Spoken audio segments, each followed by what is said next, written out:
Good morning, and thank you for joining us for today's Daily Market Outlook. Joining me today is Emily from our trading room to tell us more about the recent developments. Emily? Circle's USD coin, stablecoin, outpaced all other stablecoins in terms of market capitalization growth in 2024, after a decline in 2023.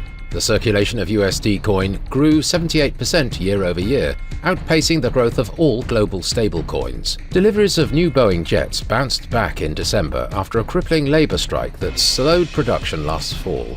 But the company's annual deliveries dropped in 2024 to the lowest level since the COVID-19 pandemic. Oil prices slipped after a US government agency forecast steady US oil demand in 2025, while lifting its forecast for supply. Declines were limited by new US sanctions on Russian oil exports to India and China.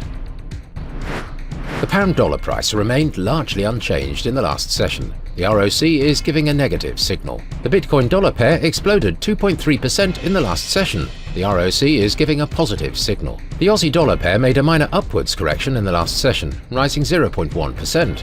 The CCI is giving a positive signal. The dollar-yen pair gained 0.3% in the last session. The MACD is giving a negative signal. The UK's 10Y bond auction will be released at 10:30 GMT. The UK's Producer Price Index at 7 GMT. The French Consumer Price Index at 7:45 GMT. Japan's Producer Price Index will be released at 23:50 GMT. Finland's Gross Domestic Product at 6 GMT. The US MBA mortgage applications at 12 GMT. We hope that you've enjoyed today's Market Outlook. On behalf of all of us here, we wish you a productive trading day. Be sure to log in tomorrow morning for the latest news and events from the financial markets. Your trusted choice in online trading.